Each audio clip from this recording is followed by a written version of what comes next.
Salut à tous et à toutes, j'espère que vous allez bien. Eh, tu connais le cinéma? Ouais, pas mal. Oula, quiproquo, t'es pas censé répondre en fait, c'est une question rhétorique, c'est... Ah, Bonjour à tous et à toutes, j'espère que vous allez bien. Eh, tu connais le cinéma? ah bah ouais. Ah, le cinéma, une des 9 formes d'art, et précisément le 7ème, a été inventé par les frères Lumière en 1895. Ou en 1892, par Léon Buffy, qui avait à la base déposé le brevet pour le cinématographe. Ou par Georges Méliès, qui lui à la base est réputé pour avoir créé la cinématographie. En fait, je sais pas. Le seul truc que je sais vraiment, c'est que le cinéma est à la base un procédé qui marche sur le fait de diffuser des images fixes à une cadence assez élevée pour donner l'illusion d'un mouvement. Ce procédé-ci a donné un tas d'œuvres différentes, des films d'auteurs perchés aux blockbusters sans personnalité, des nanars gigantesques, des chefs-d'œuvre inconditionnels, des grandes personnes, des films longs, courts, moyens. Le vrai, le faux, le laid, le beau. Bref, un nombre inconditionnel d'œuvres sont nées et continueront à naître. Ce qui fait un paquet de films. Rien que de s'imaginer tout ce qui a pu sortir jusqu'à maintenant, c'est vertigineux, c'est monstrueux, c'est Rouge. c'est très rouge. Donc impossible de tout connaître, autant pour moi que pour vous. Sauf que moi, il s'avère que j'aime bien le cinéma. Non. Et si, et truc encore plus ouf, j'aime bien parler de cinéma. Mais c'est dingue. Et ouais, et j'aimerais beaucoup partager les merveilles de ce média avec vous, en espérant que vous trouverez parmi cette mine au trésor une pépite qui vous réchauffera vos cœurs et vos pieds. En tout cas, bienvenue dans Kinéjo. C'est un premier épisode, donc on va quand même parler d'un truc assez connu du grand public, mais quand même chelou sa mère la pute. Prenez plaid, bonbons et pneus, aujourd'hui on va parler de Quentin Dupieux.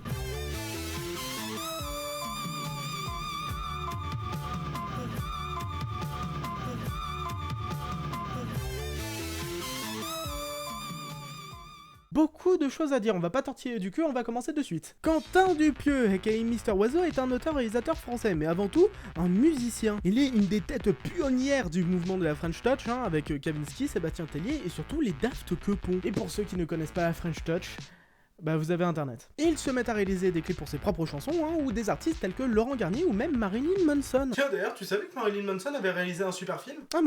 Ah non, je savais pas, vas-y, parle-en-moi, on peut le trouver où? Ah bah en fait ça s'appelle Groupie. C'est l'histoire d'une nana qui s'incruste dans une soirée de Marilyn Manson et du coup lui et son groupe se mettent à la torturer quoi. Enfin, après que Marilyn Manson ait fini de sucer Jordi White, parce qu'au fond c'est un mec bien. Et il devait sortir en 96 mais il a été tellement hardcore que son agent lui-même l'a supplié de pas le sortir, sinon ils allaient avoir des soucis comme la prison. La prison. Ouais. Du coup il est pas sorti en fait. Il reste que quelques extraits qui traînent sur le net. Il faudrait que t'en parles un jour, c'est super sympa. T'es complètement niqué en fait. Ça va, c'était une actrice. Mais comme dirait un célèbre auteur, réaliser des clips ça donne la trick, mais faire du cinéma c'est tout de même super sympa. Quentin Dupieux sort donc un premier moyen métrage en 2001 qui porte le nom de Non-Film. Non-Film qu'on va s'empresser de parler parce qu'on y retrouve quand même pas mal d'éléments de son cinoche. Alors, Non-Film est entre autres une mise en abîme du tournage de Non-Film. D'accord. T'as pas compris je suis sûr que t'as pas compris. Non. Ah si! En fait, c'est le making-of du making-of qui est lui-même le making-of du making-of du making-of qui est... Le film raconte l'histoire de Pat qui se réveille au beau milieu d'un tournage dans lequel il est acteur malgré lui. Il fait la rencontre de 114, campé à merveille par Sébastien Tellier, qui semble être à la fois le scénariste et un des acteurs du film qui sont en train de tourner dans le film. Durant tout le long du métrage, on suit ce tournage qui semble être bien abstrait aux yeux de toute l'équipe. Et on va mettre quelque chose au clair, qui a compris quelque chose à ce film? Parce que moi, pas du tout. Mais si, en fait c'est simple, c'est le making-of du making-of qui est lui-même... Et on s'en fout. Durant toute cette vidéo, il va falloir se mettre en tête quelque chose, c'est que ça sert à rien de vouloir comprendre ces films. Au contraire, ce serait une connerie monumentale. Je vais reprendre les mots que je trouve très justes du vidéaste Aubin sur la question. Ce ne sont pas des films qui nous poussent à trouver des réponses. Ce sont des films qui nous poussent à nous poser des questions. Donc le sens des films de Dupieux, on s'en fout et on s'en fout grave. Donc Non-Film n'est selon moi pas intéressant parce qu'il veut nous dire. De toute façon à mon avis il veut pas nous dire grand chose. Mais parce qu'il veut nous faire ressentir. Durant tout le long il y a une véritable envie de nous perdre, une véritable envie que le spectateur ne s'y retrouve pas et patauge de la même façon que Pat patauge. Et pour arriver à ses fins, Quentin Dupieux jongle sans cesse entre caméra intradigétique et extradigétique. Oui, je sais, Camoulox, Fabien? Oui? Balance le générique des trucs que tu connais que quand t'es en école de cinéma, présenté par un mec pas en école de cinéma. Hein? Balance le générique des trucs que tu connais que quand t'es en école de cinéma, présenté par un mec pas en école de cinéma.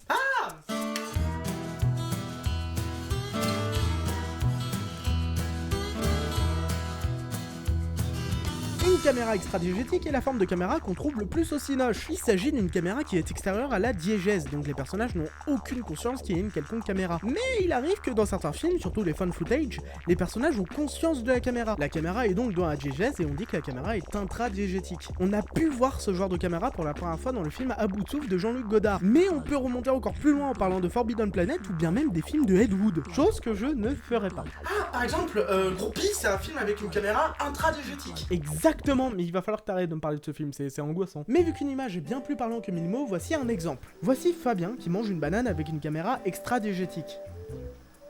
Et voici Fabien qui mange une banane avec une caméra intradiégétique. Jeff, pourquoi tu me filmes? Voilà, c'est tout.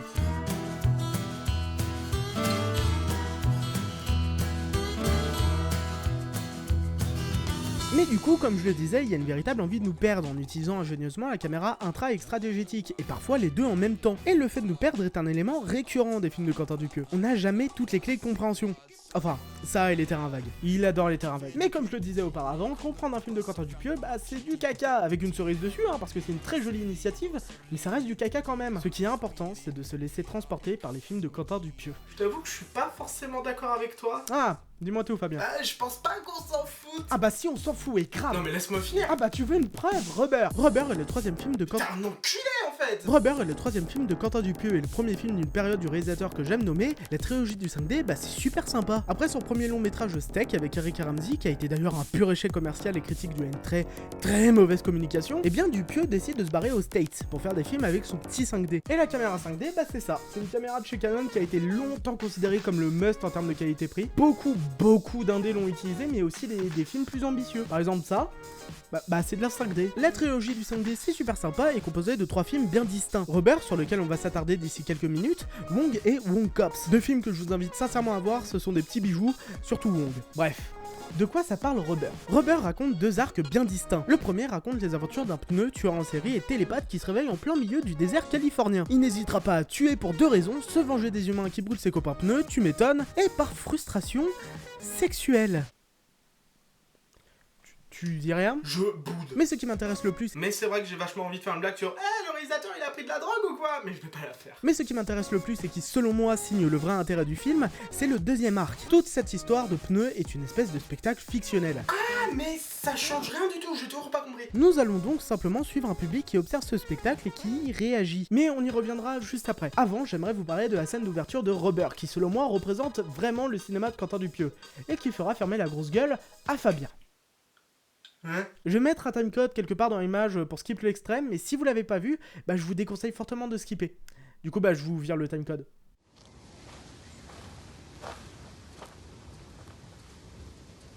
Dans le film de Steven Spielberg, E.T., pourquoi l'extraterrestre est marron?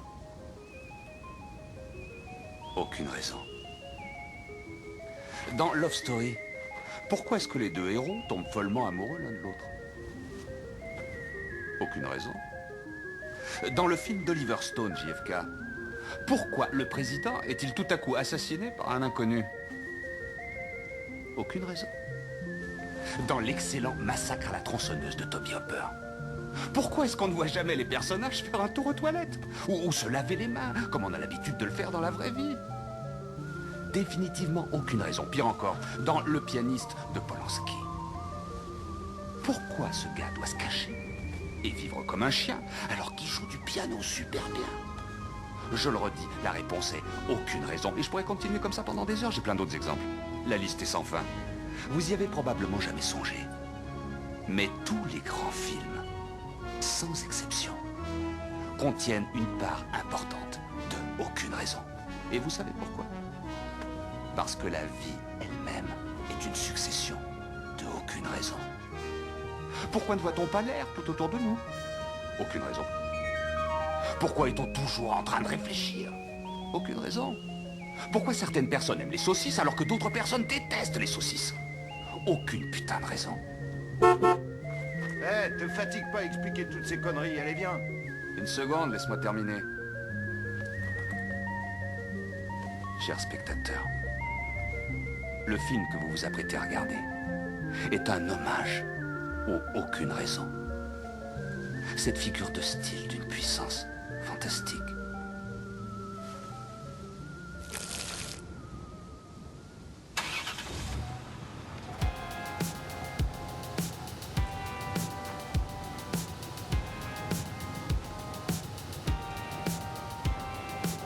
Voilà.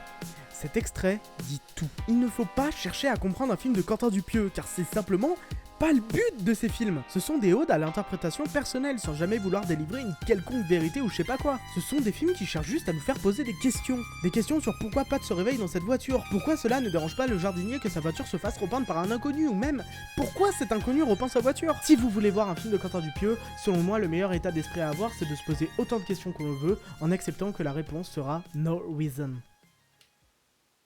Alors, t'en penses quoi? Bah, je suis toujours pas convaincu. Putain, mais quoi? Non, je sais pas, je suis toujours pas d'accord avec toi. En quoi? Vas-y, dis-moi tout. Tu cries pas? Ok. Comment t'as fait ça? Je viens de dilater l'espace-temps. Balèze. Je sais. Bref, je dis pas que tu as tort. Du point de vue de Quentin Dupieux, je pense pas qu'il veuille dire grand chose. Car si on mate ses interviews, on voit bien que ses films relèvent plus de la pulsion qu'autre chose. Et du point de vue du spectateur, il y a autre chose à comprendre. Bon. Connais-tu Jean-Guy Babouche? Hein? Jean-Guy Babouche est un célèbre cinéaste qui réalise des films comme La Tempête Mécanique. Ouais, ça existe vraiment ça? Recommandé à 87% sur Rotten Tomatoes. Et il a une citation à laquelle je crois dur comme fer. Un film est plus ou moins, mais forcément le reflet d'un réalisateur. Ou en tout cas, de sa pensée. Et il dit qu'il voit pas où tu vas en venir. Bon, dis-moi qu'est-ce qui ne fait pas sens dans Rubber? Parce que pour moi, tout fait sens. Le pneu tue par vengeance, voyant que les humains brûlent d'autres pneus. Il souhaite coucher avec une personne, car tout simplement, la personne en question l'attire sexuellement. Le pneu est vivant, car un public est là pour voir l'histoire de ce pneu. Et même, ce public, c'est nous. Ce public même a une raison d'être là qu'on peut comprendre. Il permet simplement d'avoir une réflexion sur notre manière de consommer un film. Quentin Dupieux a une vision de la vie, comme tout humain, qui forcément déteindra sur ses métrages. Dans Wong, il y a sa vision de l'amour d'un être vivant. Dans Le Dain, il y a sa vision du pathétique. Dans Incroyable mais vrai, il y a sa vision de la virilité et de la féminité toxique. Et je peux continuer la liste longtemps. Même, on peut voir sa culture déteindre sur ses films. De nombreuses références à Kubrick peuvent s'y cacher, surtout dans Steak. Un auteur-réalisateur déteindra forcément sur ses films, en tout cas sa culture et la vision qu'il a de voir les choses. Et c'est pour ça que je vous invite sincèrement à voir tous les films de Quentin Dupieux. Chacun de ces films a ses propres références, a ses propres thématiques. Chacun de ces films ont des tas de choses à comprendre. Alors, ça fait pas sens? Ok, j'admets que ce que tu dis, c'est intéressant. Ah, merci. Ça me fait plaisir, je t'ai niqué. Bon, Fabien a indéniablement dit des choses très peu réfutables. Je vais être franc avec vous. Nous avons, et allons dans les prochains épisodes, analyser des tas d'œuvres filmiques afin de vous les faire découvrir, ou bien même comprendre les procédés cinématographiques qu'il y a derrière. Nous allons littéralement découvrir le langage et les tricheries du cinéma. L'art de tricher. Et quitte à révéler les tricheries des autres films, autant révéler les nôtres. Fabien n'existe pas. Fabien, c'est moi, c'est tout moi, c'est mon invention, c'est moi qui l'écris. Et en écrivant cette vidéo, j'étais à la base un pur défenseur de la première thèse, voulant absolument pas regarder un film de Quentin Dupieux en essayant de comprendre la moindre chose, juste en se laissant absorber par le film. Puis j'ai voulu créer une antithèse défendue par Fabien. Et bien, plus j'écrivais son point de vue, plus j'étais d'accord avec. Donc une question me turlupine. Qui de nous deux a raison? Les deux. On a de la chance que les deux thèses aillent bien ensemble en fait. Donc là, tu viens de dire que je n'existais pas, et on n'en parle pas. Tu sais, Zefix, c'est des choses hyper traumatisantes qui peuvent traumatiser un homme. Enfin, un homme, je sais même pas ce que je suis, vu que je suis le fruit de ton imagination. Ne pas vouloir comprendre un film de Quentin Dupieux est simplement une façon de se désinhiber face à sa diégèse qui demande une bien plus grande ouverture d'esprit que d'autres films. Tiens, d'ailleurs, j'utilise depuis tout à l'heure le mot diégèse, mais c'est quoi la diégèse? Fabien?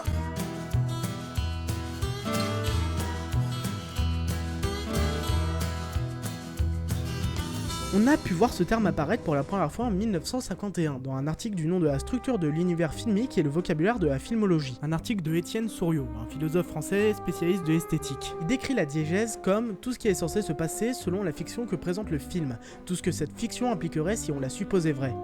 Définition que je ne comprends pas. C'est relativement simple. Vous qui regardez cette vidéo n'appartenez pas à la même réalité que moi. Moi, Zefix, je suis un personnage de fiction. Fabien est un personnage de fiction. Et c'est très dur de me le rappeler comme ça. On fait partie de la diégèse de cette vidéo. C'est d'ailleurs pour ça que vous avez accepté durant toute la vidéo que Fabien et moi, on est deux personnes différentes, alors qu'en vrai, pas du tout. Aïe. Mais on peut très bien basculer dans votre réalité, dans un monde extra-diégétique, en vous montrant par exemple des images de Janice en train de monter cette vidéo. Yo. Ah mais on me voit pas. Ouh. Non là. Yo, il est 1h30 du mat. J'ai la flemme de faire cette vidéo, mais je suis obligé parce que sinon je peux pas continuer le montage. Mais oui, j'atteste que je suis bien le Janice de la réalité qui est la vôtre. Voilà. Oh, je crois que je vais gerber. En gros, la diégèse, c'est tout ce qui appartient au monde de la fiction et toutes les lois qui les régissent.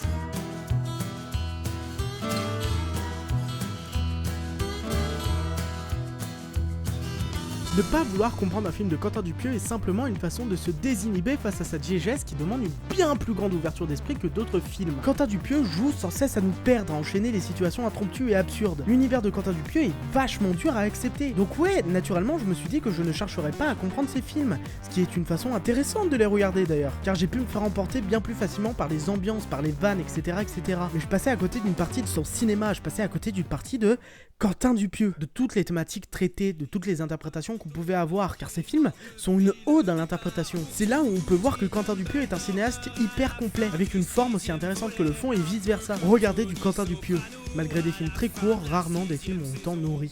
Waouh, tu me donnerais presque envie de me chier dessus d'émotion. Merci.